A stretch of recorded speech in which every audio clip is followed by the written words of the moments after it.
Thank you so much. दोस्तों good afternoon, मैं ब्रजभूषण झा आपके सामने हाजिर हूं आज के एक बहुत ही ज्वलंत और रेलेवेंट टॉपिक के साथ आपके अपने न्यूज चैनल पुणेकर न्यूज पे। जी हाँ, पुणेकर न्यूज, पुणे का न्यूज म्हणजे पुणेकर न्यूज। दोस्तों आप बहुत से पर्व मनाते हैं, बहुत से फेस्टिवल को सेलिब्रेट करते हैं। किसी को ईद पसंद आती है, कोई होली मनाता है, किसी को शोर से एलर्जी होती है और कोई साल भर इंतजार करता है दिवाली के पटाखों का। लेकिन एक ऐसा पर्व है जिसे हम सब बहुत ही खुशी के साथ मनाते हैं।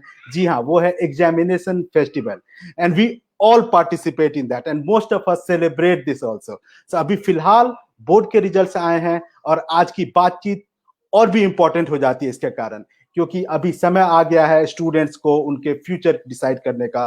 पेरेंट्स के सामने अभी एक समय आ गया है, what would be the right career for their word. So आज इस विषय के ऊपर हम लोग बात करने वाले हैं और हमारे साथ मौजूद है एजुकेशन वर्ल्ड की कई जानी मानी हस्तियां। तो आइए स्वागत करते हैं हमारे सारे गेस्ट का, जिन्होंने अपने बिजी स्केड्यूल में से थोड़ा सा समय निकाला है हमारे लिए। और मैं आप सब लोगों से अनुरोध करूंगा कि अगर आपके पास कुछ भी क्वेश्चन होते हैं, आपके कुछ भी डाउट होते हैं, तो आप प्लीज उसको पूछ सकते हैं on your Facebook live chat box. आप अपने क्वेश्चन लिखिए वहां पर, मैं उनको पूछूंगा आप हमारे गेस्ट के साथ और वो आपको आंसर करेंगे। तो ये आपको उन जानी मानी हस्तियों के साथ रूबरू होने का बहुत ही अच्छा मौका है। तो आप हमारे साथ प्लीज ट्यून्ड रहिए, हमारे साथ जुड़े रहिए। और इसके साथ मैं स्वागत करना चाहूंगा हमारे पहले गेस्ट चेतन सर का, चेतन वाकलकर, जो कि group director and managing trustee हैं इंदिरा ग्रुप ऑफ इंस्टीट्यूट के। He is an education icon in Pune. Everyone, all of us, we know him, and he has been working in education industry since last 25 years. बहुत ही ज्यादा experience है उनके पास और वो अपने thoughts के द्वारा आपको डेफिनेटली गाइड कर पाएंगे आपका कौन सा फ्यूचर अहेड अच्छा होगा। और हमारे साथ दूसरे गेस्ट जुड़े हैं, उनका नाम है Sultana Khan. She is the international marketing director at ATMC, Australian technical and management college. She has been working since last 12 years in the overseas education industry और उन्होंने आज तक हजारों बच्चों को गाइड किए हैं कौन सा करियर उनके लिए अच्छा हो सकता है, कौन सा कोर्स उनके लिए अच्छा हो सकता है अब्रॉड यूनिवर्सिटीज में। और हमारे साथ और मौजूद है हमारे तीसरे guest Durgesh Mangeshkar sir. He himself is from IIT Bombay. He had studied from IIT Bombay at that time, and he is the founder, head, and academic coordinator of IIT Pratishthan. और बहुत ही अच्छे सेलिब्रिटी हैं वो, और उन्होंने एजुकेशन फील्ड में बहुत ही अच्छा योगदान दिया, बहुत ही अतुलनीय योगदान दिया, और अभी भी वो सैकड़ों बच्चों को गाइड करते हैं उनके फ्यूचर करियर के लिए। और हमारे साथ लास्ट गेस्ट है हमारे, जो कि बहुत ही यूनिक करियर बैकग्राउंड से है उनका, वो है Kamlesh Sonawane sir. He is the chief executive officer eight Anhad Psychology. He has more than 10 years of experience in education, psychology. He's also vivid natural lover and wildlife management expert. So he's going to discuss about your career guidance and what psychological aspects are coming when you are planning to choose your career ahead. So इन सब चीजों के बारे में बातचीत करेंगे हम। और आपके अगर कुछ भी क्वेश्चन होता है आप प्लीज उसको फेसबुक लाइव चैट बॉक्स पे लिख सकते हैं। तो इसके साथ मैं शुरुआत करता हूँ चेतन सर आपसे। चेतन सर, मेरा पहला सवाल है आपके साथ कि आज अब देख रहे हैं हम 10th और 12th एग्जामिनेशन के रिजल्ट आ चुके हैं। हमारे लास्ट गेस्ट भी हमारे साथ जुड़ चुके हैं। Thank you so much Anwar sir, आप हमारे साथ जुड़ पाए। आफ्ताब सर, मैं आपको इंट्रोड्यूस करना चाहूंगा सर। डॉक्टर आफ्ताब अनवर शेख बहुत ही एक्सपीरियंस्ड एजुकेशनिस्ट रहे हैं। He is right now the director, he was the director of Poona institute of management and sciences and currently he is the principle of Pune College of Arts, Science and Commerce. He has more than 27 years of experience in teaching, research. He is a vivid educationist. He has been a researcher, social activist. तो मतलब उनके सब हम सब लोग जानते हैं उनको। तो अब मैं शुरुआत करूंगा। मेरा पहला सवाल जो कि मैंने चेतन सर से पूछा था, कि हमारे अभी बोर्ड के रिजल्ट्स आए हैं सर, 10th और 12th एग्जामिनेशन के रिजल्ट आ चुके हैं। और अभी हम लोगों ने देखा एक नया ट्रेंड कि काफी सारे बच्चे बहुत ही अच्छे फ्लाइंग कलर से पास आउट हुए हैं। इनफैक्ट जो पासिंग परसेंटेज है वो पिछले साल से काफी इंप्रूव हुआ है, ऑलमोस्ट सभी स्टेट में, इनफैक्ट सेंट्रल एग्जामिनेशन में भी। तो आप इसको किस तरीके से देखते हैं, इसका इम्पैक्ट कैसा हो सकता है? और मेरा फॉलो अप क्वेश्चन भी था सर कि पिछले 10-15 सालों में हमने देखा है कि जो पासिंग परसेंटेज है वो ज्यादा बढ़ता जा रहा है, ज्यादा स्टूडेंट्स फ्लाइंग कलर ला रहे हैं। 90%, 99%, 98% बहुत ही कॉमन हो गया। आप लोगों को 90% से ऊपर आ रहे हैं। तो क्या आप अपने क्लासरूम में देखते हैं कि स्टूडेंट का जो इंटेलेक्ट लेवल था 10 साल 15 साल पहले और जो अभी है उसमें भी चेंजेस हुए हैं क्या, चेतन sir? Okay, thank you for that question, Raj, and good afternoon, everyone. It's good to be part of the Punekar News discussion today. आपने सवाल तो काफी सही उठाया है कि पासिंग परसेंटेज बढ़ते जा रहे हैं हर साल, और इस साल तो कुछ एग्जाम्स हुए नहीं, तो उसके कारण भी ये असर हुआ है कि पासिंग परसेंटेज बढ़ते गया है। पर अगर आप महाराष्ट्र बोर्ड का एग्जाम्पल देखें तो the total students who appeared for the exams are nearly around 14.3 lakhs, 14.8 lakhs last year, and the passing percentage for Maharashtra has nearly remained the same for HSC board. It's nearly 90% के approximate passing हुआ है। अगर CBSE board देखा जाए, which is the largest board in India, सबसे बड़ा board है India में, तो CBSE बोर्ड में लास्ट ईयर करीबन 83.5% पासिंग हुआ था 12th स्टैंडर्ड का, और इस साल वो अंदाजन 5% से बढ़ गया है 88 पॉइंट कुछ परसेंट बच्चे पास हुए। So definitely more students have passed, cut off high. तो इस बार भी क्या होगा कि एडमिशंस के वक्त, मैं आज ही किसी मेरे दोस्त से बात कर रहा था जिसका एक लड़के को 10वीं में एडमिशन चाहिए था। वो कह रहा था कि फर्ग्यूसन कॉलेज जो पूना में फेमस कॉलेज है, उसका कट ऑफ इतना परसेंट है, तो शायद इस साल थोड़ा 2% से आगे चले जाएगा। So similarly, a lot of other students have been discussing about cutoffs. So the cutoff will go high. That's the main change.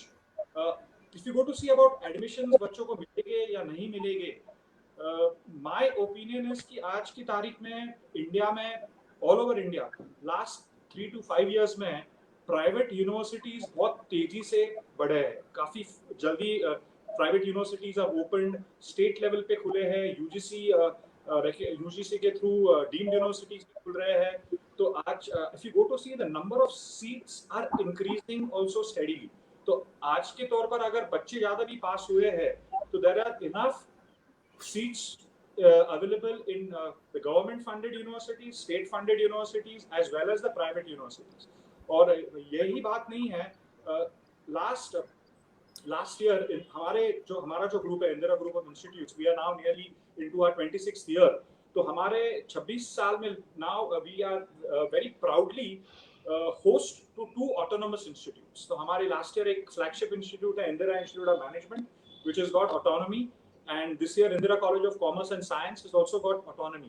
तो ये इसका बेनिफिट क्या है कि ऑटोनॉमी के through we are allowed to introduce our own degrees, which are not necessarily part of the University of Pune SSPU के offered नहीं है सबके लिए, but they will be completely approved and the degree will be given by SSPU specific to the domain. तो हमारा अगर जो management institute है उसके नीचे we have started a few BBA programs. हमारा साइंस इंस्टीट्यूट जो है, कॉमर्स एंड साइंस, उसके नीचे we have started a new BBA, a very unique bachelor of science in cyber security course, जो साइबर सिक्योरिटी का कोर्स आज SSPU के पास भी नहीं है, but the university supports this. The reason being the government of India wants more and more colleges to go towards autonomy, introduce their own courses, so that private education can work closely in partnership with universities like the SSPU or Mumbai University or any university in our state, and help to create more seats available for degree for students who are completing that 12th standard course. So I feel thank you so much sir. Variety, there is too much of variety available. I don't think students will not get admissions. There's a lot of variety available. जी sir, जी sir. तो आपने एक बहुत ही अच्छी बात कही यहाँ पर चेतन सर, और मैं उसको हाईलाइट करना चाहूंगा कि जिस तरीके से नंबर ऑफ स्टूडेंट्स के पासिंग ज्यादा हुए हैं, उसी तरीके से नंबर ऑफ इंस्टीट्यूट्स भी ओपन हुए हैं, नंबर ऑफ सीट्स भी हैं। तो इसी के ऊपर मेरा दूसरा सवाल होगा डॉक्टर शेख सर से कि सर, आप जिस तरीके से नंबर ऑफ स्टूडेंट्स बढ़े हैं, क्या आपको सच में लगता है कि नंबर ऑफ कॉलेजेस भी उतने ओपन हुए हैं, नंबर ऑफ सीट्स भी उतने ही ज्यादा ओपन हुए हैं डिफरेंट कॉलेजेस में, और क्या लोकल कॉलेज एब्जॉर्व कर सकते हैं सारे स्टूडेंट्स को जो कि पास आउट हो रहे हैं? और जो कट ऑफ है, आप अनवर से सर देख रहे होंगे कि कट ऑफ भी धीरे धीरे बढ़ता जा रहा है सारे कॉलेजेस का, तो क्या ये सब एक रिदम में हो रहा है sir? Doctor Anwar sir. Sir good afternoon everyone. मुझे ये कहना है, आप जो बता रहे हैं सर कट ऑफ बढ़ता जा रहा है, देखिए 2 चीज होती है। हमारा जो स्टूडेंट है, यानी जिस कॉलेज में मैं हूँ, मेरे पास 11th 12th से लेकर तो डिग्री तक और PhD तक स्टूडेंट आता है। लेकिन मैंने ये देखा है कि इसमें जैसा भी चेतन वाकलकर सर है, इनके पास जो जाने वाला जो तबका है, जो ग्रुप जो है, वो ग्रुप एक अलग होता है। सर ने अभी बड़ी अच्छी बात बताई कि नए नए प्राइवेट यूनिवर्सिटीज भी आई हुई है, तो प्राइवेट यूनिवर्सिटीज में जाने वाले लोग और उसके बाद में जैसे जैसे नीचे नीचे उतरेंगे, एडमिशन सर सबको मिलेगा। एडमिशन मिलने के लिए किसी को प्रॉब्लम नहीं आता है। There are lot of colleges, there are lot of distance education institutions also, there are lot of other institutes also, जहाँ किसी को कोई प्रॉब्लम नहीं आएगा। जितना भी बड़ा कट ऑफ लगो सर, छोटे मोटे कॉलेज में तो एडमिशन मिलना ही मिलना है, लेकिन डिपेंड करता है।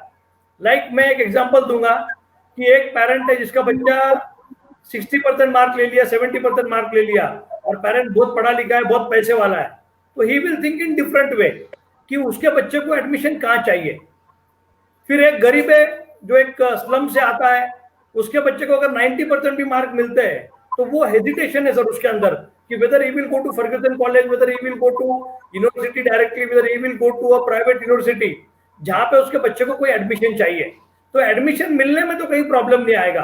और मुझे और एक चीज बताना है ना सर कि बीवोक नाम का एक कोर्स बड़ा अच्छा आया हुआ है जो डायरेक्ट यूजीसी की तरफ से चलता है, बैचलर इन वोकेशंस। इसके अंदर अलग अलग स्ट्रीम दिए हुए सर। पूना यूनिवर्सिटी में जैसे इसमें बीवोक में आईटी आईटीएस चलता है, रिन्यूएबल एनर्जी चलता है, उसके अंदर जेम एंड ज्वेलरी चलता है, तो और बाकी मॉडर्न कॉलेज के अंदर इसमें फूड टेक्नोलॉजी चलता है, डाइटिशियन एंड न्यूट्रिशन चलता है, एमएलटी नाम का कोर्स जो मेडिकल लैब टेक्नोलॉजी चलता है। तो हमारा जो स्टूडेंट है, ये स्टूडेंट ने कहीं ना कहीं अपने में बदलाव लाना चाहिए सर। हम चाहते हैं क्या हो रहा है कि पेरेंट्स जिस तरीके से, पेरेंट को लगता है कि मेरा भी, मैंने देखा मेरा एक रिलेटिव है, बच्चे को 70% मार्क मिल गए, बोला अभी इसको इसके फ्रेंड्स और इसको बीटेक डेटा साइंस करना है, बीटेक आर्टिफिशियल इंटेलिजेंस करना है, बीटेक हुडूप करना है, बीटेक क्लाउड कंप्यूटिंग। यानी क्या हो रहा है, नाम बड़े बड़े आएंगे, पैसा बड़ा बड़ा आएगा, लेकिन ये सब चीजें हर पेरेंट के पास नहीं होती है। तो मैंने लोगों को कहा है कि अगर ऐसा है तो आपके बेटे को इंजीनियरिंग में, अगर पूना यूनिवर्सिटी के किसी कॉलेज में अगर इंजीनियरिंग करते हैं तो उसका फीस आपका 87,000 रुपीज से लेके तो 1,50,000 तक होता है। और वही अगर आप एक बच्चे को बीटेक डेटा साइंस और आर्टिफिशियल इंटेलिजेंस कराते हो तो he has to pay 2,50,000 rupees per year in a private university. इसमें सोचने की बात है। एडमिशन सबको मिलेगा, इंजीनियरिंग में भी मिलेगा, पॉलिटेक्निक में भी मिलेगा, छोटे छोटे बीए में भी मिलेगा, बीएससी में भी मिलेगा, बीवोक में भी मिलेगा। Everyone will get admission sir. Thank you so much sir, आपने ये बहुत अच्छी बात कही कि everyone will get an admit, और ये बहुत ही सूदिंग न्यूज है स्टूडेंट्स के लिए कि घबराने की जरूरत नहीं है। सीट्स काफी ज्यादा हैं, भले ही हो सकता है कि आप बीटेक में ना एडमिशन ले, आप वोकेशनल कोर्सेज में एडमिशन, लेकिन एडमिशन आपको जरूर मिलेगा। तो बच्चों के लिए बहुत ही अच्छी जानकारी मिली आज। इसके ऊपर मेरा सर आप एक क्वेश्चन रहेगा सर आपसे। आप दुर्गेश सर, आप आईआईटी प्रतिष्ठान चला रहे हैं अभी, और आपके पास काफी सारे बच्चे आते हैं जो कि इंजीनियरिंग एग्जामिनेशंस करना चाहते हैं, जो मेडिकल एग्जामिनेशंस पार्टिसिपेट करना चाहते हैं, पास करना चाहते हैं, बाद में इंजीनियर बनना चाहते हैं, आईआईटी AIEEE पता नहीं क्या सब करना चाहते हैं वो जिंदगी में। तो आप देखते हैं कि जो वोकेशनल कोर्सेस है, जो अनवर सर ने कहा, can we mark the compatibility of the vocational courses and these BTech courses at par? क्या उनका एक ही टाइप का फ्यूचर होगा अगर वोकेशनल कोर्सेस करते हैं तो? देखिए, thank you first of all for the opportunity Braj, and very good afternoon to all Punekar news viewers. Regarding this question, ये थोड़ा सा ऐसा है, मैं हिंदी में बात करता हूँ। देखिए, as on today vocational subjects के बारे में जो एक ओपिनियन है मास स्टूडेंट्स का या पेरेंट्स का, और ये जो डिग्री प्रोग्राम्स के बारे में जो एक ओपिनियन है, इसमें थोड़ी भिन्नता है। 21st century being a knowledge based economy और अ स्किल्स बेस्ड इकोनॉमी, अगर आप इस पॉइंट ऑफ व्यू पे विश्वास रखते हो, तो यदि बच्चा वोकेशनल करके भी स्किल्स हासिल करे या नॉलेज हासिल करे, या कोई डिग्री प्रोग्राम करके भी स्किल्स हासिल करे, नॉलेज हासिल करे, तो ultimately the learning outcomes are likely to be the same, the placements and prospects are likely to be the same.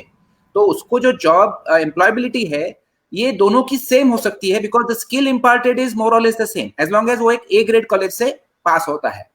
देखिए, अभी इंडिया की बेसिकली हायर एजुकेशन की समस्या ये है कि there are almost 40,000 higher education colleges in country, 40,000 है, and at any given point India में लगभग 3.5 से लेकर के 4 करोड़ बच्चे पढ़ते हैं हायर एजुकेशन में। मैं 12वीं की बात कर रहा हूँ, it includes degree, vocational, everything put together.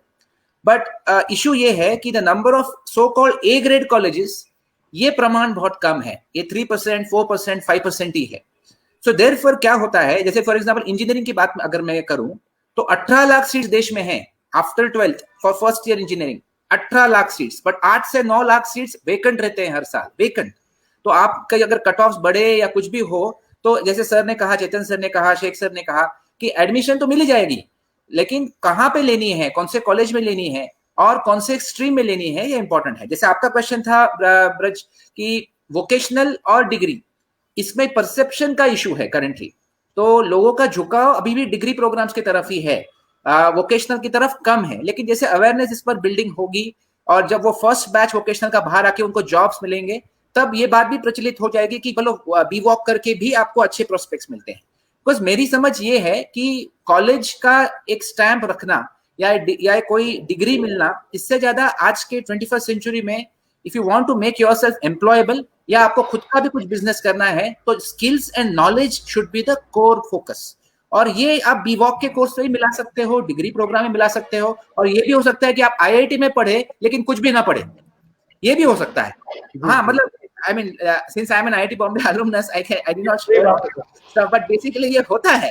So therefore, as long as knowledge and focus is the priority, and इससे अगर सब सुलझ जाएगा, और जैसे चेतन सर ने कहा, जैसे शेख सर ने कहा कि बहुत सारे एवेन्यूज अवेलेबल है, बहुत सारे नए कोर्सेज हैं और बहुत सारे प्राइवेट यूनिवर्सिटीज कॉलेजेस बढ़ रहे हैं, तो सीट्स की चिंता ना करें, परसेंटेज बढ़ने दो, कम होने दो, एज लॉन्ग एज आपको विलिंगनेस है आज के तारीख में सीखने का, तो ये पॉसिबल है। आगे चल के डिजिटल यूनिवर्सिटीज, ओपन, अभी MSOS US भी हो रहा है, ओपन यूनिवर्सिटीज भी हो रहे हैं ऑनलाइन तरीके से, तो बच्चों को ज्ञान तो सब जगह से मिल सकता है।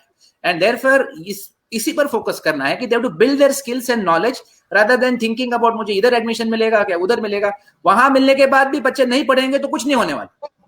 ये फैक्ट है। और अगर आप एक C grade D grade college में भी जाएंगे लेकिन आप फोकस से पढ़ेंगे तो आप एम्प्लॉयबल बनोगे और आपको आगे कहीं ना कहीं आपको गति मिलेगी। तो the priorities have to be on these aspects, ऐसा मुझे लगता है। जी सर। दुर्गे सर, आपने यहाँ बहुत अच्छी बात कही कि पढ़ने वाले कहीं भी पढ़ लेते हैं, लेकिन आज के जॉब वर्ल्ड में हम लोग को पता है कि एक स्टैंप, एक कॉलेज का स्टैंप कितना महत्व रखता है, उनका ग्रेड कितना महत्व रखता है।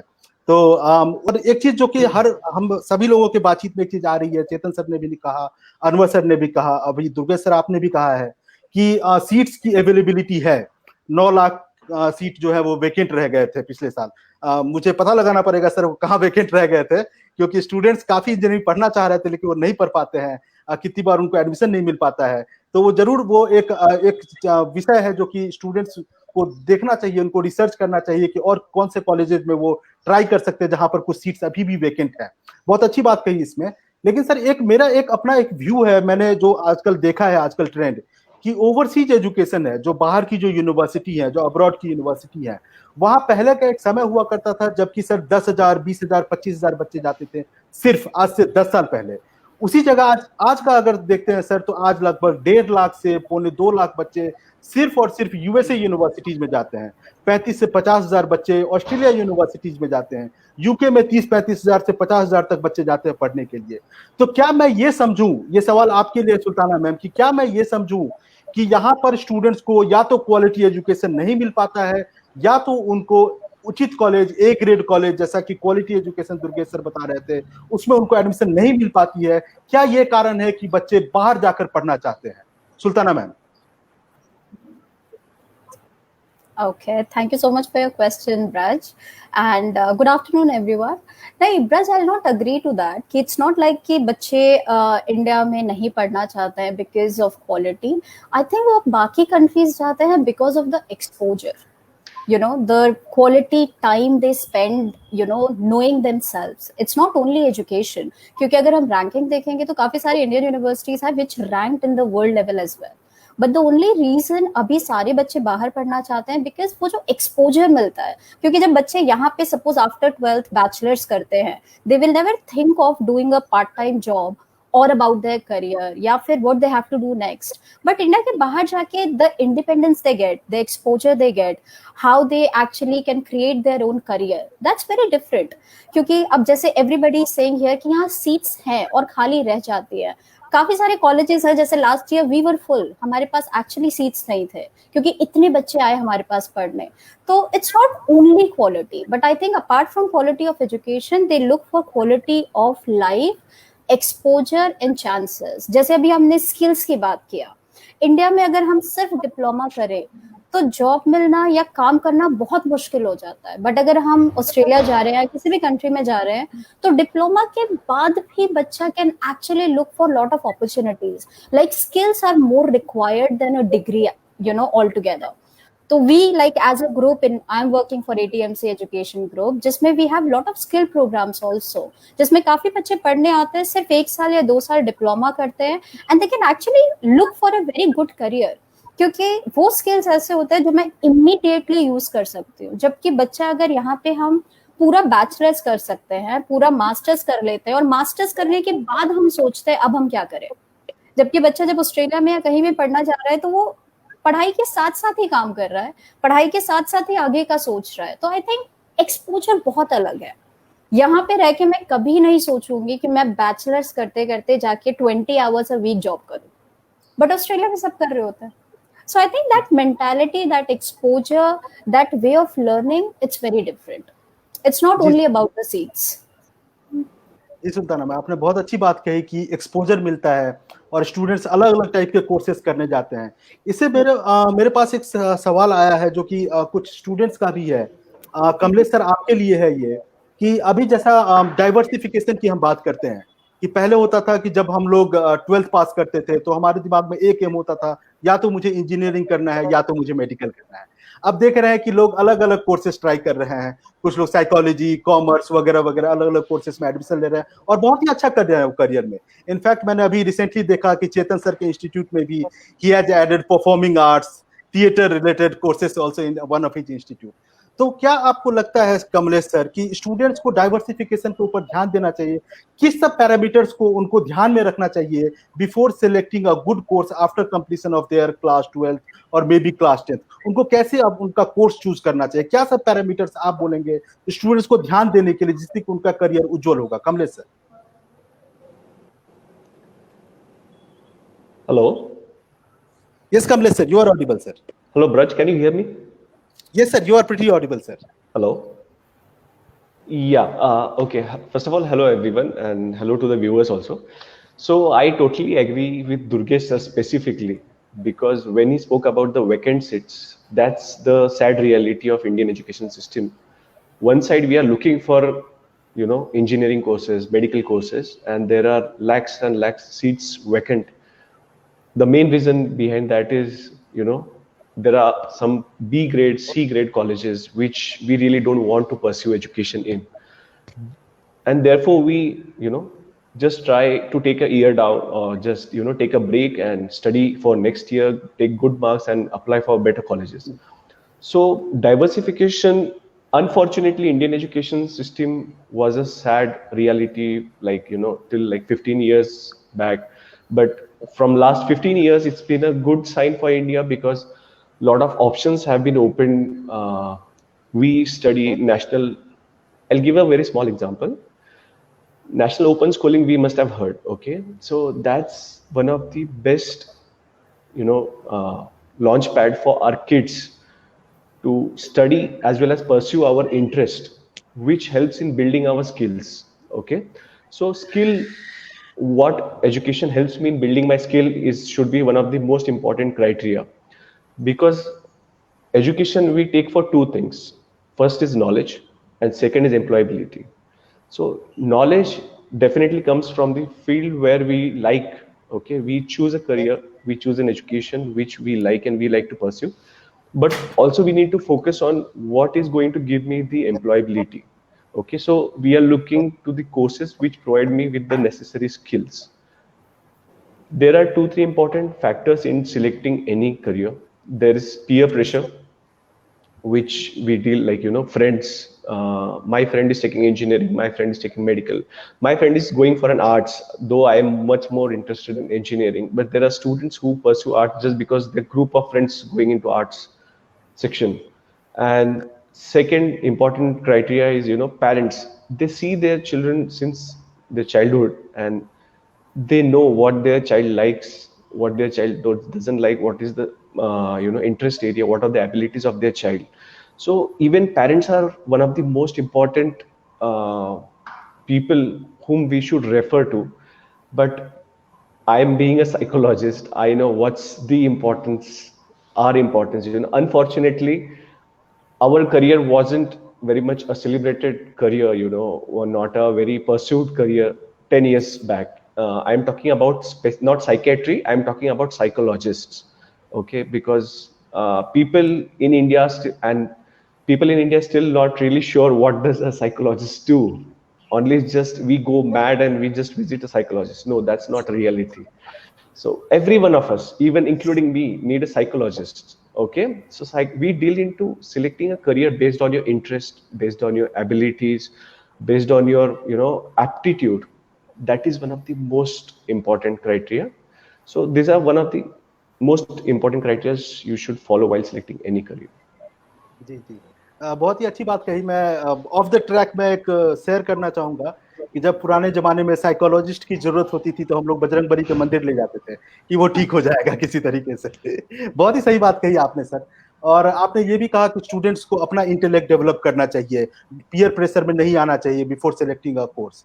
तो इसके ऊपर मेरा एक सवाल रहेगा चेतन सर आपसे कि अभी आप 25 साल से sir I would like to yes sir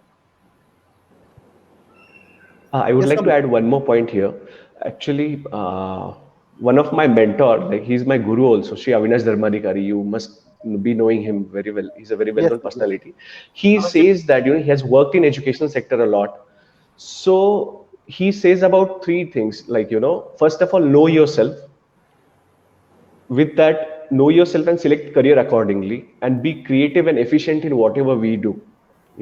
So this should be the basic formula to selecting and pursuing any career.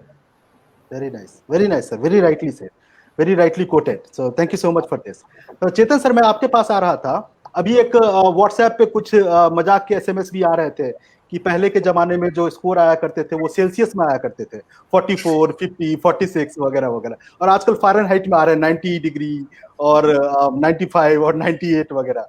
तो आप 25 साल से सर इस इंडस्ट्री में हैं, आपने बहुत सारे स्टूडेंट्स को देखा, आपके आंखों के सामने पास हुए हैं और अच्छे करियर भी परस्यू कर रहे हैं। तो क्या आपको एक डिफरेंस दिख रहा है पहले के स्टूडेंट्स जो आते थे आज से 10 साल पहले, उनका इंटेलेक्ट लेवल, और आज जो 90% लेकर आ रहे हैं, क्या उनके इंटेलेक्ट में भी उतना इजाफा हुआ है सर? चेतन सर, आपके लिए क्वेश्चन है। Very relevant question, Raj sir. The thing is, ये समझाने के लिए अभी पूरा आधा एक घंटा डिस्कशन भी हो सकता है। ये मैटर अभी this is I can quote Charles Darwin के बारे में तो सबने सुना है। He's talked about the evolution of the species. तो ह्यूमन रेस का जो एवोल्यूशन 19वीं शताब्दी में जो हुआ 100 साल, और उसके बाद 2000 के बाद 20 साल में जो एवोल्यूशन हुआ है, ये स्पीड बहुत ही it's a very surprising exponential curve का एवोल्यूशन जो कहते हैं ना, वो एवोल्यूशन हुआ है। टेक्नोलॉजी का जो इम्पैक्ट आया है, इंटरनेट ने जो पूरी इंफॉर्मेशन सबके फिंगर टिप्स पे ले आए हैं कि आज छोटा बच्चा गूगल क्या है, गूगल इंफॉर्मेशन कैसी सर्च करनी है, कोई भी छोटा प्रोजेक्ट भी मिले उसको, अगर 4वीं 5वीं 6वीं कक्षा में भी प्रोजेक्ट सबमिट करना है तो वो रिसर्च ऑनलाइन करता है। पहले इंसाइक्लोपीडिया ब्रिटानिका या कोई दूसरे इंसाइक्लोपीडिया का सेट होता था, उसका एक्सेस सबके पास नहीं था, और फिर भी बेसिक रिसर्च करके हम प्रोजेक्ट्स लिखते थे। आज के बच्चे इतना डिटेल रिसर्च कर सकते हैं, इंफॉर्मेशन अवेलेबल है कि it is easier for them to evolve not only their knowledge base but even develop their skills for carrying out extensive research. So there is distinctly a change in the knowledge which the student possesses even after he joins a degree program.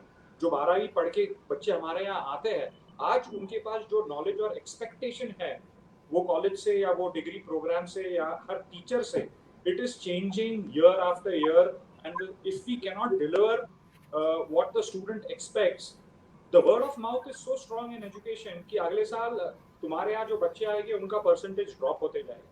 So there is a direct correlation with the students' percentages. जो भी बच्चे हैं, ठीक है, cut off बढ़ते जा रहे हैं, ये है, पर बच्चे भी उतने ही स्मार्ट होते जा रहे हैं। उनका नॉलेज इज अमेजिंग। वो आजकल खुद काफी सोच समझ के कोई भी करियर सेलेक्ट करते हैं। तो उनको अगर बीबीए करना है तो बीबीए में भी आजकल 10 अलग अलग फील्ड्स के बीबीए आ रहे हैं, तो उसमें से भी वो स्पेसिफिक बीबीए चुनना चाहते हैं। अभी आज के तौर पे इंडिया में BBA in digital marketing and business is a degree which we have introduced last year. तो अभी 3 साल पहले जो डिग्रीज पॉपुलर थी, इंटरनेशनल बिजनेस, रेगुलर बीबीए, आज मार्केटिंग बिजनेस को इतना डिमांड है कि सब लोग प्रायोरिटी वहीं दे रहे हैं। तो द एनवायरमेंटल की करियर्स आगे कहाँ मिलने वाले हैं, इसकी सोच पेरेंट्स और बच्चे बैठ के डिसीजंस कर ले रहे हैं। तो they need of course counselling. Kamlesh sir के यहाँ भी काफी स्टूडेंट्स जाते होंगे for career counselling. Durgesh sir, of course, he is expert in the field of IIT. When people want to go there, Sheikh sir, part of a very large education, very popular group, Australian, overseas education. But with so many choices, it's very important that the parents and the child get together and don't push each other's decision. You know, even if a child is very convinced about something, it's very valid today that they get to see a second or a third opinion from, say, a good mentor in the school or a good career counselor who can really guide them and convince them. क्योंकि कभी-कभी parents और बच्चों में ego के उसके ऊपर clash हो जाती है। सो दे से कि नहीं मुझे यही करना है, पेरेंट्स के नहीं ये करना है। तो it's always good to get a opinion of a counsellor, and that's where I think all of us play a very important role, where we can try and influence the students to select the right course. हमारे अभी बच्चे with lower percentage आते हैं, कहते हैं engineering करना है, कहते हैं आईटी करना है, जब साइंस और मैथ्स में 60% भी नहीं है। तो we say, I try to convince them, if you are not able to score in science and math, आप जाके इंजीनियरिंग कहाँ से करोगे? 11वीं 12वीं का maths level is very high, 12वीं के बाद इंजीनियरिंग का लेवल तो उससे 3-4 गुना टफ हो जाता है, whether you go in BSc, IT.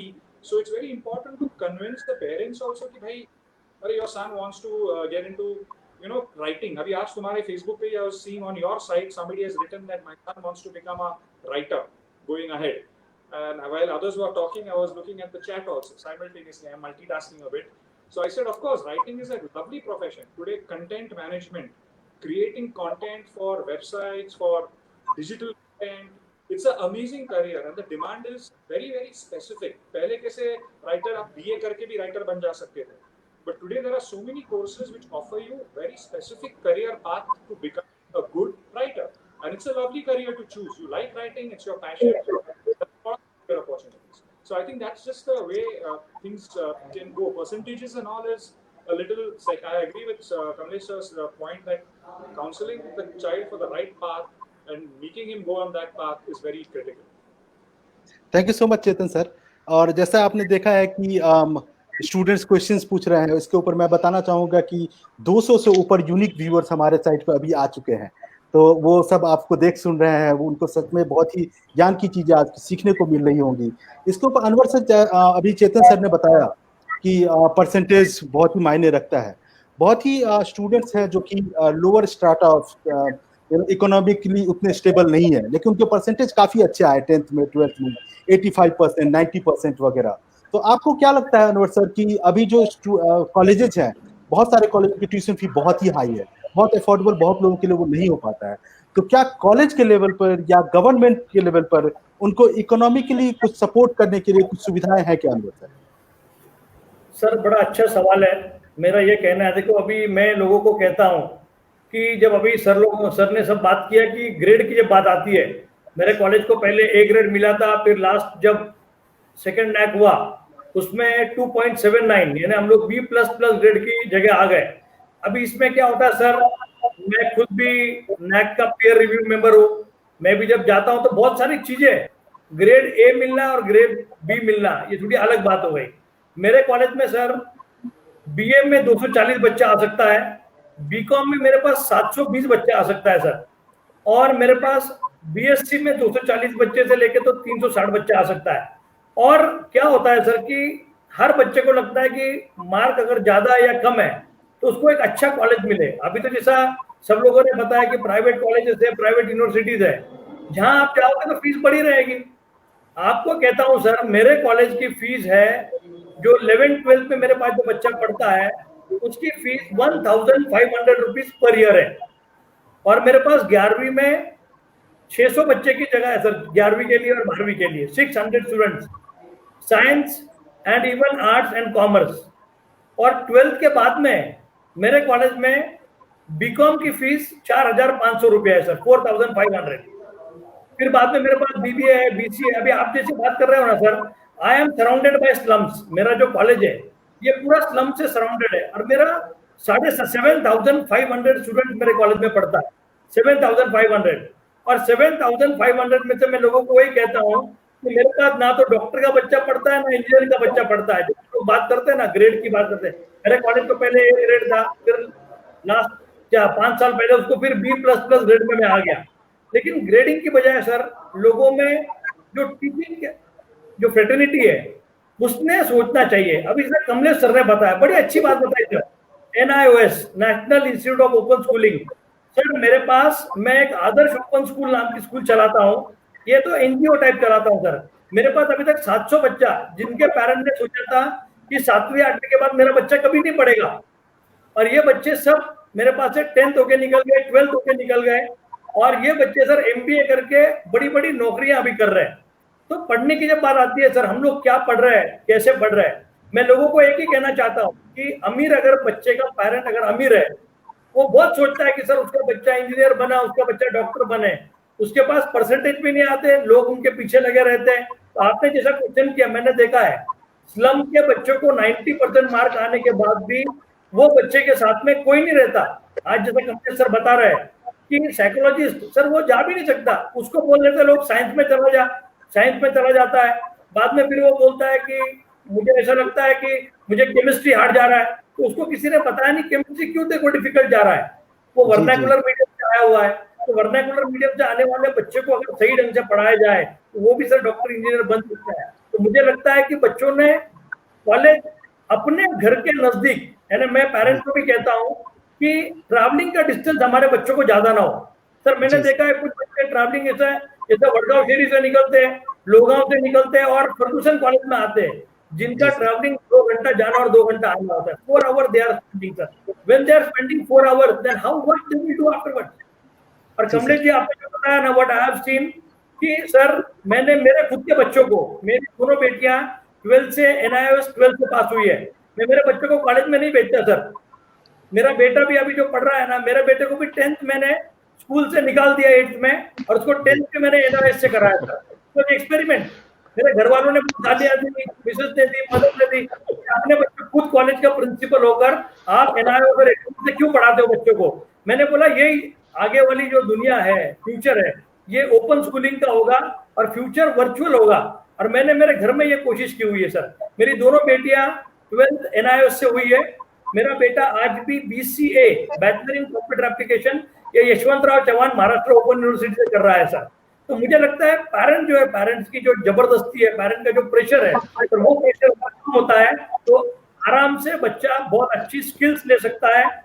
बच्चा कुछ भी हो सर, मैं कहता हूँ अमीर का बच्चा हो, गरीब का बच्चा हो, तो ग्रेजुएट भले ही आर्ट्स में हो जाए, भले ही आर्ट्स में, जैसा अभी सर ने बताया कि कंटेंट राइटिंग के लिए सर BA इंग्लिश अगर बच्चे ने कर लिया, मैं तो कह रहा हूँ सर, एक बच्चे को मैं देखता हूँ जो MCA होकर आया हुआ है सर, उसकी परेशानी इतनी है, हम लोग कॉलेज में उस आदमी को सैलरी रोते रोते देते रहते हैं। MCA हो गया टीचर, फिर MSc हो गया, PhD हो गया, तो हमारे पास, और उसी जगह मैंने दूसरे को देखा है सर, एक आदमी MA हिंदी हो गया, नेट सेट हो गया और PhD हो गया, और उसके बाद में जब वो कॉलेज में एक एडेड कॉलेज में लग जाता है तो उसकी सैलरी सर 70,000 रुपीज से 1 लाख रुपीज हो जाती है। तो यहाँ पे डाइवर्सिटी अलग आएगी सर। हमको क्या करना है, वो अगर आर्ट्स फैकल्टी में भी अगर अच्छे कोर्सेज करता है, अच्छा सोच समझ के कुछ करता है, अगर वो इसको आज वेबसाइट भी बना लेता है, खुद की शेयर शायरी भी करता है, तो भी वो लाखों रुपए से कमा सकता है, मुझे ये लगता है क्या। और अच्छे मार्क्स वाला आदमी, उसने दोनों चीज से सोचना चाहिए sir. If he doing graduation in arts then also he can do better. जी sir, thank you so much sir. आपने बहुत ही एक मिसाल पेश की है कि NIOS ओपन स्कूल से स्कूलिंग करना कोई डिग्रेडेड बात नहीं है, इसमें कोई ऐसा नहीं है कि हमें अगर अच्छे स्कूल नहीं मिले तभी हम उस स्कूल में जाएं, इनफैक्ट वहां से भी बहुत अच्छा करियर मिल सकता है। और अनवर सर ने सच में मिसाल एक पेश की है कि उनके बच्चे अभी NIOS से कर रहे हैं और होपफुली वो बहुत ही अच्छा उनके लिए फ्यूचर भी होगा, और उनकी पढ़ाई भी बहुत ही अच्छी है। मैंने खुद ही ये चीज को और एनालाइज भी किया है सर। और सर ने कहा कि अभी स्टूडेंट जो है वो इंजीनियर, डॉक्टर बनना चाहते हैं, वो भी बन सकते हैं अगर वो इन सब कॉलेजेस से, स्कूल से पढ़ना चाहें। तो इसके ऊपर मैं बताना चाहूंगा दर्शकों को कि दर्शकों हमारे पास दुर्गेश सर हैं, और यही वो आदमी है जो कि बहुत सारे बच्चों को इंजीनियर और डॉक्टर बनाते हैं डिफरेंट थ्रू हिज ट्रेनिंग। और उनका IIT प्रतिष्ठान है जिसमें काफी सारे बच्चे एडमिशन लेते हैं, उनका बहुत ही अच्छा करियर भी होता है। तो दुर्गेश सर, मेरे आपके लिए एक प्रश्न है सर। जैसे अभी स्टूडेंट्स आते हैं जो उनका 54% होता है, 60% होता है, और वो IIT एग्जामिनेशन क्रैक करना चाहते हैं, वो उसमें पास करना चाहते हैं, तो क्या आपको डिफरेंस लगता है कि जो स्टूडेंट जिनके 90% आए हैं और स्टूडेंट जिनके 60% आए हैं, एग्जामिनेशन प्रिपरेशन में और एग्जामिनेशन क्लियर करने में, उनके लेवल में क्या आपको कुछ अंतर दिखता है, या दोनों भी कोप अप कर सकते हैं सर उन एग्जामिनेशन के लिए? Durgesh sir. Honestly speaking sir, school के मार्क्स या स्कूल के परसेंटेज के बेसिस पे ये निर्णय नहीं लिया जा सकता। उसका कारण है बिकॉज स्कूल के जो एग्रीगेट परसेंटेज होते हैं वो बहुत सारे सब्जेक्ट्स को मिला के होते हैं। यदि आप बाकी के लैंग्वेजेस या सोशल साइंसेस को बाजू में हटा के सिर्फ मैथ साइंस पर भी अगर देखो, तो जो स्कूल का जो सिस्टम है वो थोड़ा अलग है, उसका मार्किंग स्कीम भी अलग है। वो it is based on known concepts, known problems, मतलब जो टीचर ने पढ़ाया वो किताब में होता है, जो किताब में होता है वो परीक्षा में आता है। तो बेसिकली खुद थिंक करके नोन कंसेप्ट्स, अननोन प्रॉब्लम्स के पैराडाइम में जो आगे का प्रोफेशनल जग है, जहां पे आपको कोई नोन प्रॉब्लम नहीं आएगा, but it will be based on the same concept which you already know, तो you should know how to apply the concept. तो ये फैकल्टी टेस्ट नहीं होती हमारे किसी भी बोर्ड एग्जाम में, स्कूल में CBSE हो, स्टेट बोर्ड हो, ICS, unfortunately at least math science में नहीं होती, बाकी विषय में होती होगी तो I don't want to comment about it. तो इसलिए व्हाट यूजुअली कोचिंग इंस्टीट्यूशंस या जो लोग जेईई का कोचिंग देते हैं वो क्या करते हैं, वो अपना खुद का एक एडमिशन टेस्ट रखते हैं जिसमें लॉजिक बेस्ड क्वेश्चंस रहते हैं या मिनिमल इंफॉर्मेशन की आवश्यकता है, मैक्सिमम लॉजिकल एस्पेक्ट टेस्ट किया जाता है। जिस भी बच्चे का logical and mathematical intelligence above average है, ऐसा ही बच्चा एक्चुअली जेईई कर सकता है, फिर उसका परसेंटेज 50 हो या 90 हो।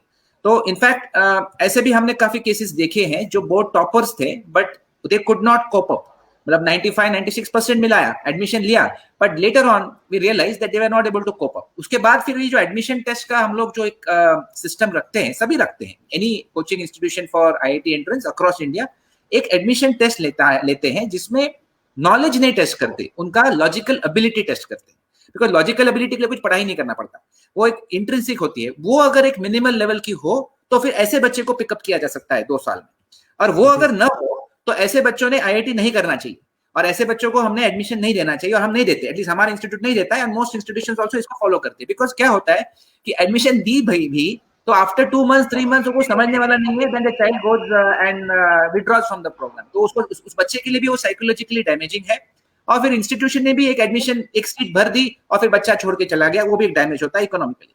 एंड देयरफॉर जनरली एक कंसेंसस है कि एडमिशन टेस्ट लो which is not based on board marks, and then इसको अगर अच्छे वहां पे लॉजिकल टेस्ट में अच्छा परफॉर्म बच्चा करे तो उसको प्रोत्साहित करे for this kind of JEE and NEET kind of, because देखो साइंस बेस्ड करियर्स में लॉजिकल एंड मैथमेटिकल इंटेलिजेंस की आवश्यकता है।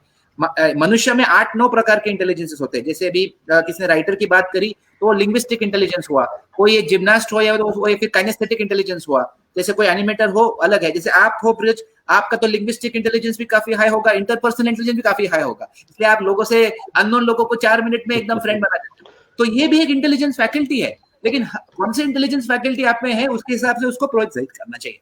So therefore for IIT education logical and mathematical intelligence this is the pre requisite.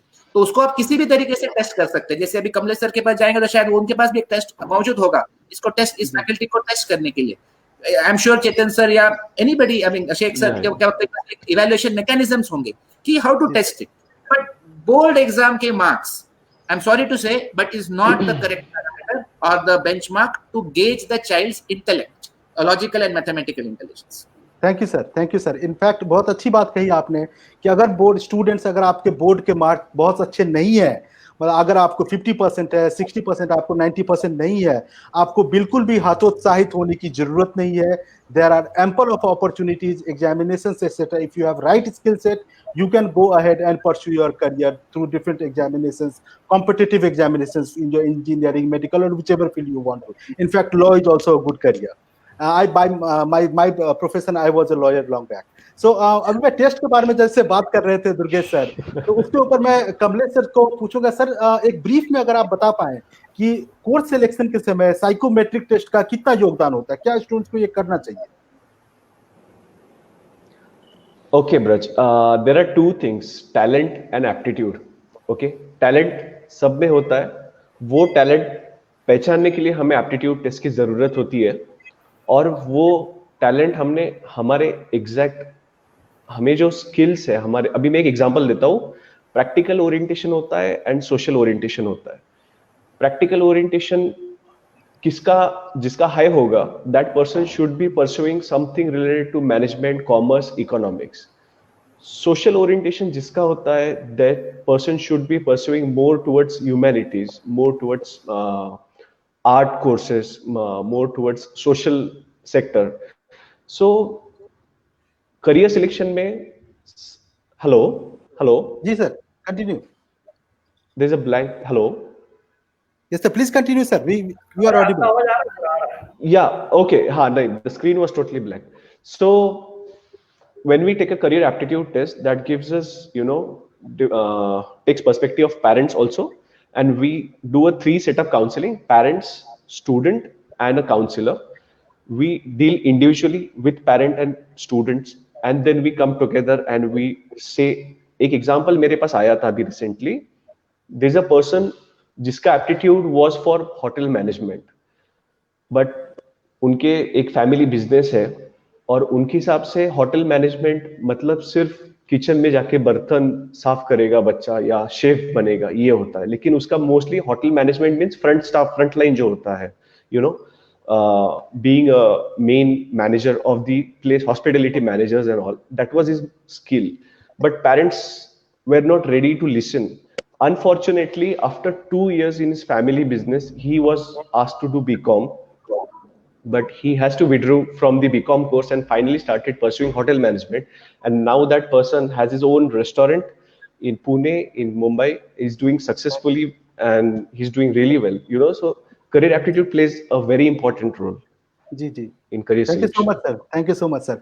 इसी के ऊपर हमारे एक यूजर का एक प्रश्न भी आया है कि अभी करंट सिचुएशन देखते हुए टिल 2030 जो जॉब के जो लेवल ऑफ जॉब्स जो आगे बढ़ रहे हैं, इसको देखते हुए is investing on education, investing more on education, is that a right choice? तो ये सवाल मैं करूंगा सुल्ताना मैम से कि जैसे ओवरसीज एजुकेशन के लिए हमेशा से ये हमारे दिमाग में धारणा रही है कि ओवरसीज एजुकेशन अगर करना है, अगर बाहर की यूनिवर्सिटी में पढ़ना है तो ये करोड़ों का खर्चा है.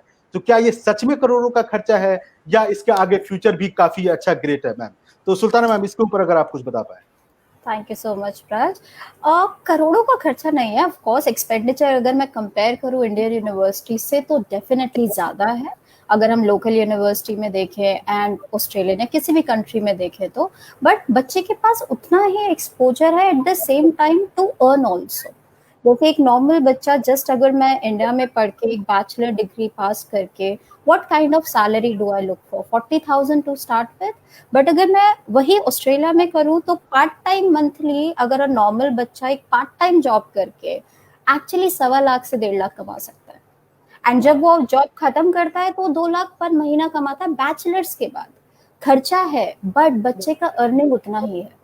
तो इट ऑल्सो डिपेंड्स, क्योंकि हम वहाँ पे एक्सपेंडिचर डॉलर में है, इंडियन रुपीज में नहीं है, इसलिए खर्चा बड़ा दिखता है. बट एक्सपोजर भी उतना ही है. बच्चे का काइंड ऑफ जॉब अपॉर्चुनिटी और जो पैसा कमाने का कैपेसिटी, खर्चा भी बढ़ता है बट पैसा इनकम भी बढ़ता है.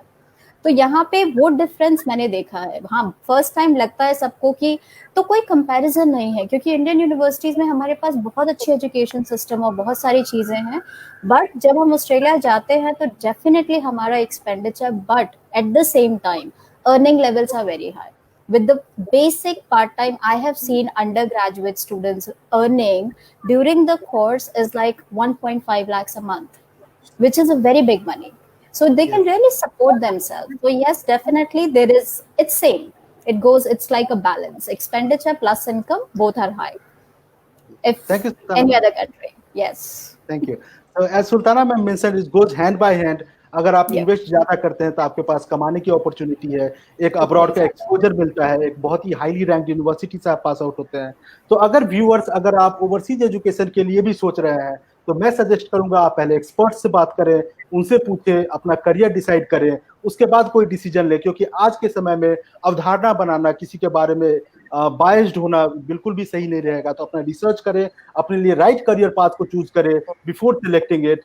पीयर प्रेशर में ना जाएं. ये बहुत ही अच्छी बात कही आपने सुल्ताना मैम. इसके ऊपर एक और प्रश्न आया है और मैं ये चेतन सर से पूछना चाहूंगा. चेतन सर, अगर आप ब्रीफ में बता पाए, जो इंजीनियरिंग एग्जाम्स होते हैं, जो मेडिकल एग्जाम्स होते हैं, उसके लिए आजकल कोचिंग चल रही है, ऑनलाइन कोचिंग चल रही है. बहुत सारे स्कूल कॉलेजेस उन लोगों ने ऑनलाइन पढ़ाना शुरू कर दिया है. 8th क्लास के बच्चे, 10th 12th कॉलेजेस के बच्चे, वो भी ऑनलाइन पढ़ना शुरू कर दिया है.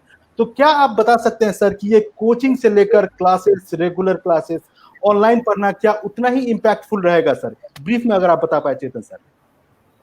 So online coaching for medical entrance exam या engineering entrance exam, definitely अगर आप उतना रिलीजियसली घर पर बैठ के खुद पढ़ाई अगर करने में आपकी क्षमता होगी तो जरूर कर सकते हो. I think online coaching is very advance today. The kind of content which is being created for digital platforms for online interaction is amazing. I think India has got some of the best online content creators. इतने सारे नए startups education tech industry में खुले हैं जो supplementary या complementary courses online offer कर रहे हैं या कोचिंग ऑफर कर रहे हैं.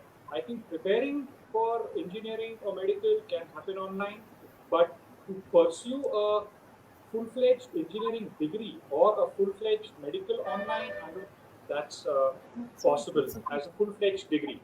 Few courses here and there for upskilling yourself, yes, but full-fledged degree it cannot be done.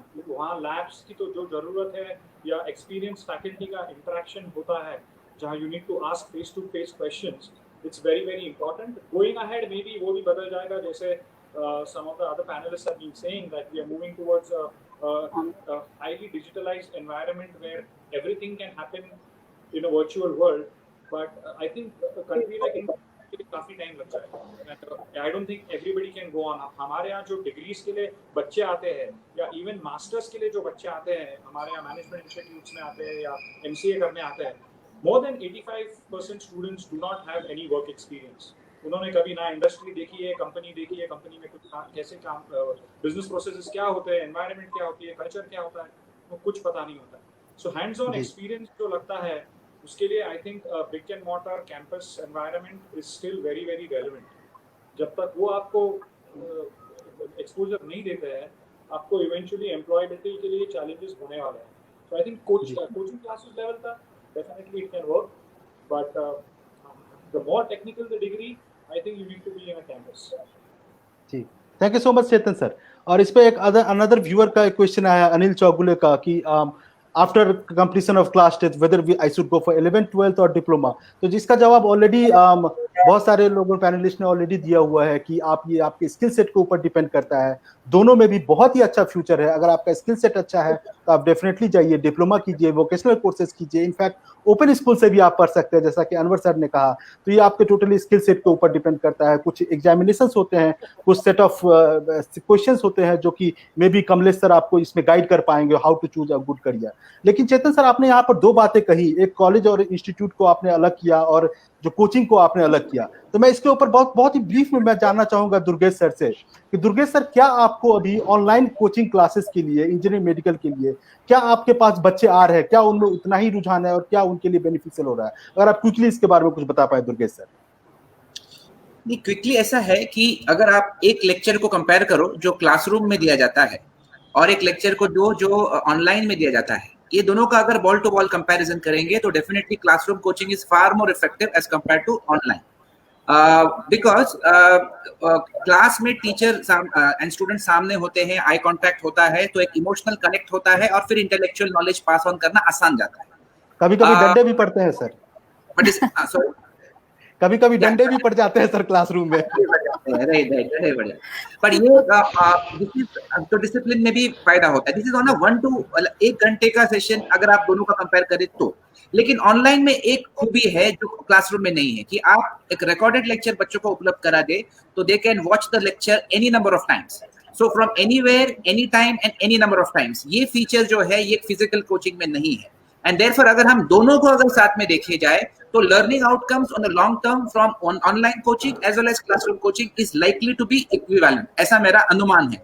अभी ये प्रीमेच्योर होगा मुझे कहना कि अभी से इक्विवेलेंट है, बिकॉज हार्डली 3-4 महीने से ही ये कोचिंग चल रहा है। वैसे बच्चों का झुकाव है, ये जो जनरेशन है मैं आपको बताना चाहूंगा, ये जो यंग जनरेशन है दे are tech savvy, they are very fast, they are very sharp. सिर्फ उनमें एक दोष है जो मैं इसके पहले भी शायद थोड़ा डिस्कशन हो रहा था regarding this kids, they are very smart. Chetan sir कह रहे थे definitely they are smarter, but adversity quotient इन बच्चों में कम है। मतलब faced with adversity, faced with failure, ability to absorb that failure, ये इशू थोड़ा इस जगह में कम दिखता है। और मैं ऐसा समझता हूं कि जो कोरोना वायरस की वजह से जो भी दुविधा आई है इस जनरेशन को, ये एक ब्लेसिंग इन डिसगाइज है। इसके through adversity quotient will also go up, और ये जब अगर हो जाता है तो I am telling you this kids are able to cope up. I was surprised कि लास्ट 3-4 महीनों में बच्चों ने जिस पेस से ये एडजस्ट किया है इस online coaching, and our senior teachers were not expecting it at all. बोले कि ऑनलाइन कोचिंग बकवास है, कुछ नहीं होने वाला है, ये तो क्लासरूम ही चलेगा। बट बच्चों ने जिस तरीके से अडॉप्ट किया है, like sir also said, Chetan sir some time ago, that Darwin's theory is ultimately talking about ability to adapt, and their ability to adapt is fantastic, these kids. So therefore theoretical part के लिए online coaching can replace classroom also, but like sir said, practical aspects जो है, laboratory work जो है, थोड़ा सा जहाँ पे personalized interactions की बात जहाँ पे आती है, तो obviously the physical aspect will also be there. Blended learning is the future, is what I personally feel. Very rightly you said, sir, and you have given me another point to take it ahead. Blended learning. Anwar sir, Chetan sir अभी बता रहे थे कि और lab technique जो facilities हैं वो online classes में नहीं मिल पाएंगी। आप सर, अनवर सर, आप art science and commerce college के प्रिंसिपल हैं, आप देखते हैं क्या कि ब्लेंडेड लर्निंग को इंडियन कॉलेजेस अडेप्ट कर सकते हैं क्या इस फ्यूचर में, जहां पर कुछ क्लासेस ऑनलाइन हो और जहां लेबोरेटरी वगैरह होती है उसको हम लोग फेस टू फेस कर पाए? तो क्या हमारे कॉलेजेस उसके लिए अभी से सर तैयार हैं क्या? अनवर सर। सर देखिए, बड़ा अच्छा सवाल किया सर ने। फेलियर्स की बात की, एडवर्सिटी की बात की। सर मैं तो लोगों को कहना चाहता हूं कि मैं कई जब कंट्रीज में गया, मैं एक बार सिंगापुर में गया तो सुबह सुबह मैं जब ब्रेकफास्ट करने के लिए गया तो देखा एक शॉप के सामने नर्सरी के बच्चों की लाइन लगी हुई थी। तो हम भी थोड़ा अचंभित हो गए, बोले नर्सरी के बच्चों की लाइन शॉप के सामने क्यों लगी है? तो नर्सरी के बच्चों को वो शॉप दिखाने के लिए लाया था कि शॉपकीपर शॉप कैसे चलाता है। सर कोरिया में गया, कोरिया के एयरपोर्ट पे जब मैं बैठा था तो मैंने देखा कोरिया के एयरपोर्ट पे ट्रिग्नोमेट्री सिखाई जा रही थी और जियोमेट्री सिखाई जाती थी। उसके जो पिलर्स है वो पिलर्स को लेकर उन्होंने धागा और वो बांध के, हमने देखा स्कूल का बच्चा, 8th का बच्चा एयरपोर्ट के अंदर आया हुआ है और वो सब चीजें। तो मुझे ये लगता है कि सर जब हम लोग बात करते हैं, अब ये पेंडेमिक ने, जैसा सर ने बताया, ब्लेसिंग इन डिसगाइज, मैं हमारे टीचर्स को भी यही कहता हूँ, अक्टूबर क्या, नवंबर क्या, दिसंबर तक तो कॉलेज भी नहीं खुलेगा सर। स्कूल खुलने की तो बात बहुत दूर की रह गई। बसें शुरू नहीं हो सकती, रिक्शा नहीं हो सकती, वैन नहीं हो सकती जिसमें खचाखच भरे हुए लोग रहते, सोशल डिस्टेंसिंग नहीं हो सकती। तो आप लोगों को घर पे बैठ के ही पढ़ना है, आप लोगों को घर पे बैठ के ही समझना है। तो प्रैक्टिकल भी जो होगा वो प्रैक्टिकल को भी थोड़ा, लेकिन अगर मैं कॉलेज ही नहीं आऊंगा, अगर मैं कुछ दूसरा कर ही नहीं सकता, तो मेरे लिए कोई इलाज नहीं रहेगा सर। मुझे प्रैक्टिकल भी करके दिखाने पड़ेंगे।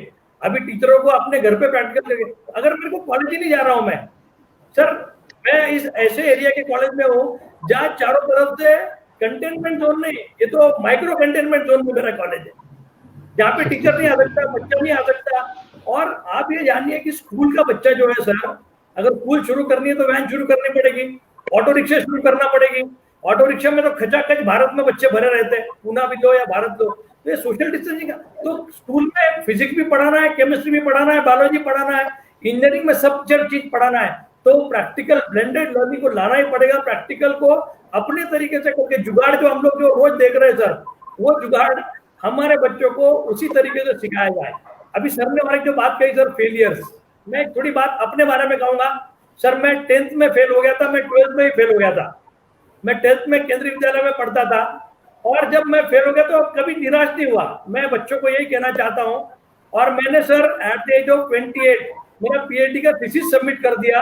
Eight the age of 29 I have completed my PhD in 1992, और मेरे पास अभी पुणे यूनिवर्सिटी में 30 लोग पीएचडी हो चुके सर।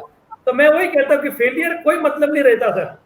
हमारे जितने व्यूअर्स हमको सुन रहे हैं, मैं सबको यही कहना चाहूंगा कि फेलियर कोई मतलब नहीं है। बस दिल से आप सोचते चलो कि मुझे पढ़ना है, ग्रेजुएशन करना है, पोस्ट ग्रेजुएशन करना है, एमफिल करना है, पीएचडी करना है।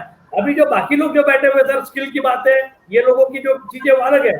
और मैं जो कहना चाहता हूँ, मैं एकदम नीचे ग्रास रूट पे जो जरूरत है, अमीर का बच्चा है, अमीर के बच्चे को मैं बोलता हूँ भैया टेंशन मत ले, तेरा बच्चा नहीं पढ़ता है ना, उसको ओपन स्कूल से पढ़ा, उसको यशवंतराव चौहान से उसका बीसीए करा दे, बीकॉम करा दे, बीए करा दे, एमए करा दे, he will complete his studies. आपको चाहिए आपका बेटा ग्रेजुएट हो गया। तो मैं चाहता हूँ सर कि प्रैक्टिकल चीजें ये आज भी लोगों को, टीचर को घर पे बैठ के सिखानी पड़ेगी। जब मैं कॉलेज में नहीं आ रहा तो क्या करना पड़ेगा, तो ये करना ही पड़ेगा सर उसको। जी thank you sir Anwar sir. और आप प्रेरणा पुंज है हम सबको लिए सर, जो आपका 10th में स्कोर अच्छा नहीं आया, 12th में नहीं आया, तो भी आपने फेल हो गया, स्कोर की तो बात नहीं, और मैं कर लिया सर सब कुछ। मैं लोगों को यही कहता हूँ, मैं I am feeling proud of it कि फेलियर भी वहां तक पहुंच सकते हैं सर। मैं आज प्रोफेसर हूँ, मैं आज प्रिंसिपल हूँ, मेरे पास जो चाहिए सब कुछ है। तो आदमी कभी फेलियर नहीं होता, मुझे लगता है। सर ने जैसे बताया, एडवर्सिटी होती रहती है, गरीब से आए हुए हम लोग, तो सब चीज मिलती रहेगी, लेकिन आगे जाने की चाहत होनी चाहिए। बस मैं व्यूअर्स को ये कहना चाह रहा हूँ सर।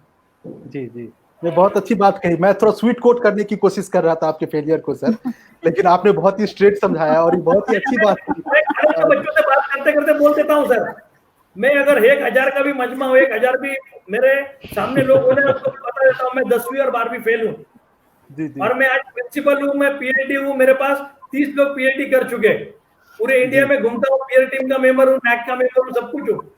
तो भगवान ने सब कुछ दे दिया है, तो फेलियर को डरो मत, बस ये कहना है मेरा। जी, अगर आप अच्छे स्किल सेट रखते हैं। Yeah, I think there is a current new definition of success being talked about in management circles is the ability to digest failure. So success is the ability to digest failure.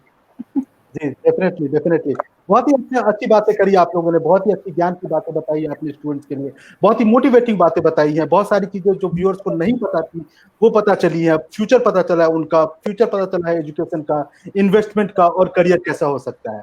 तो I am sure that definitely viewers are going to be benefited with this. और ये panel discussion इतना अच्छा चल रहा है कि अगर मेरा बस चले मैं शाम तक इस पैनल डिस्कशन में बैठा रहूं, आप सब लोगों की बातें सुनता रहूं। बहुत ही मजा आया इस बात को करने में, बहुत ही अच्छा लगा, बहुत ही ज्ञान की चीजें सीखने को मुझे भी मिली है इनफैक्ट। तो मैं कमलेश सर से मैं लास्ट रिक्वेस्ट करना चाहूंगा, अगर last 2 words for the viewers, a closing statement if you can do, and then we can probably end this panel discussion, sir. Kamlesh sir, to you. Yeah, okay. I would like to thank Durgesh sir and Sheikh sir specifically speaking about adversities. You know, that is the biggest challenge. लेकिन Sheikh sir जब बोले कि हम 10th और 12th में जब fail हो गए हैं और सर अभी जिस लेवल पे है, शायद से जो मोमेंट होता है जब हम फेल होते हैं, हम उस मोमेंट को हमारे पेरेंट्स, हमारा सराउंडिंग हमें मोटिवेट करना ज्यादा जरूरी है। उस मोमेंट में एक बार आदमी बड़ा हो जाता है, ही अर्न्स, ही रेप्यूटेड पर्सनैलिटी आप बन जाते हो, तब शायद से आप बहुत ही आसानी से ये चीजें हम बोल देते हैं और आगे वाला भी उस तरह से सुनता है।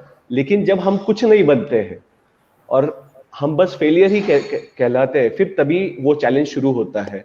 एंड तभी इसीलिए हमारे आसपास भी अगर कोई हो या हमारे घर में ही कोई भी हो कि अनफॉर्चुनेटली फेल हुआ है, कम मार्क्स मिले हैं, इसका मतलब ये नहीं होता कि उसकी दुनिया वहां पे खत्म हो गई है। तो let's motivate each other, let's encourage everyone to be more skillful, be more knowledge लेने के लिए हमने खुद को रेडी करना है। और नॉलेज सिर्फ बुक में नहीं होता है, आप किसी को ऑब्जर्व करते हो तो भी आप नॉलेज ले रहे हो। तो start developing your observation skills also, that is the most fundamental thing. Thank you so much. What I would like to say. Yes. Thank you so much. Come percentage वालों के लिए भी कोई रुकावट की बात नहीं है, डेफिनेटली उनके लिए भी बहुत अच्छा करियर, बहुत अच्छा एजुकेशन हो सकता है। एक लास्ट क्वेश्चन मैं करना चाहूंगा सुल्ताना मैम आपसे, क्या कम परसेंटेज लेकर बाहर की अब्रॉड यूनिवर्सिटी में एडमिशन मिल सकते हैं? कम परसेंटेज से मेरा मतलब है 45, 50, 55, 60%।